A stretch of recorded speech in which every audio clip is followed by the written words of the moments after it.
Yeah. So we want to talk.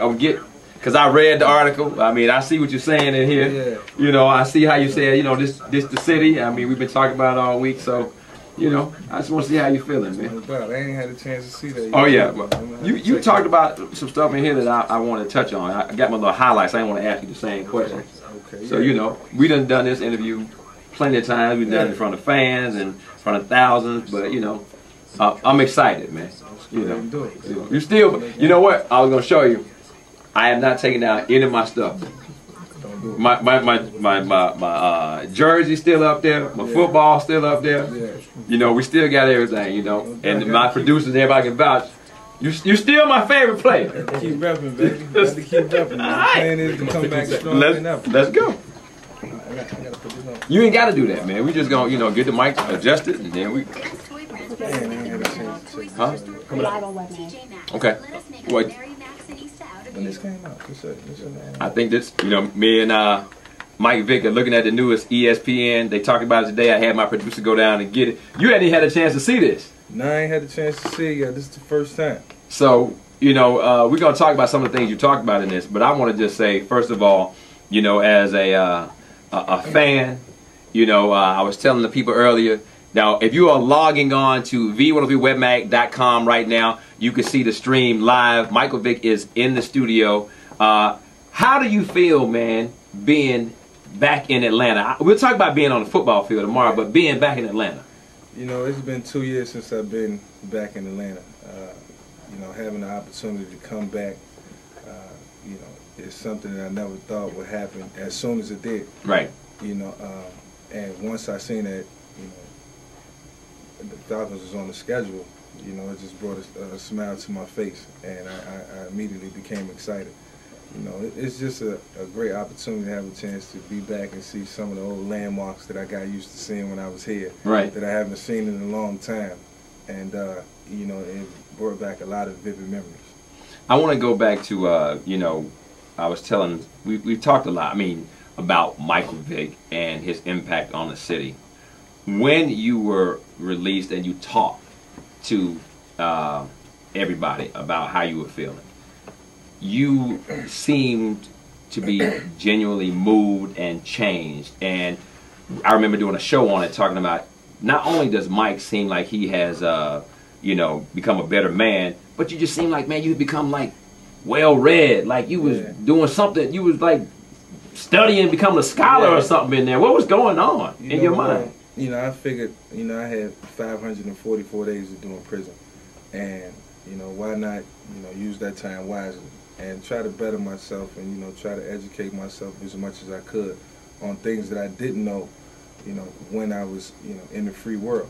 And, you know, I had so many people sending me all types of books. I had no choice but to read as well.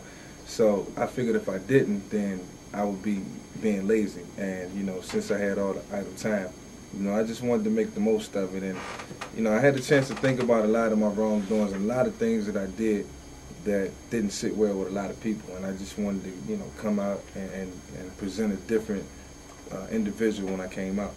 Michael Vick in the studio with us right now on the People Station V103 and the Ryan Cameron Show. We got cameras, we got all kinds of stuff in here.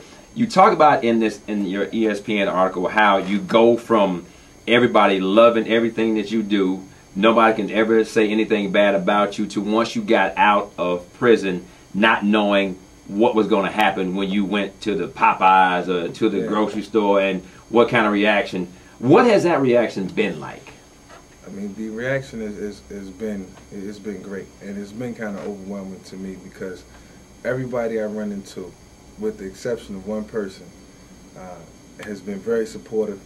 You know, has always you know, tried to provide, you know, words of encouragement, and, you know, always tell me they want to see me excel, and, you know, try to make the most of my second chance. So, you know, it's been a warm reception, you know, from people all around the world, and I've been to 14 or 15 different cities since I've been home, and, you know, it was pretty much the same way before I left. You know, people wanted to see me, you know, bounce back and you know, make the most out of another opportunity. So, you know, it surprised me at the same time because, you know, you fear the unknown and you don't know what people think, you know how they're gonna perceive you, you know. So, you know, it just came as a shock, I have to be honest. Did you expect, you know, what, people to heckle you? Do people come up to you and say all kind of mean things? Were you prepared to be, you know, on the defensive? I mean, what were you expecting? You know, I was expecting people to, you know, perceive me in a way that, you know, I never thought they would, you know, which is, you know, in a bad notion. Right. You know, to look at me as somebody who, you know, did some things that was, you know, very inhumane and cruel, and you know, not really knowing how to view it, you know. So, you know, with the type of things that took place, you know, even though I didn't want that to happen, you know, I just thought that people would look at me as if I was a monster, but you know, that wasn't me. You know, right. that's not who I am as a person, as an individual. You know, so yeah, I was kind of on the defensive, and you know, thought people would heckle me, and certain things would be, you know, said, you know, and you know, said with the intentions of hurting my feelings. And you know, to my surprise, it didn't happen, and it was more people that were supporting me than, you know, people who wanted to, you know, just throw me under the bus.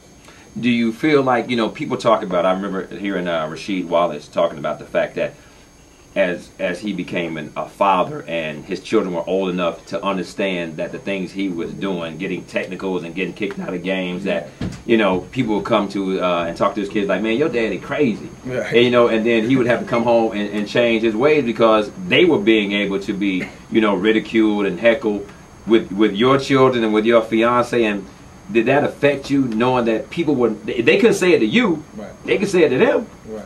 You know, and I can relate to what Rasheed went through. You know, I have a son that's 7 years old. I also have a daughter that just turned 4.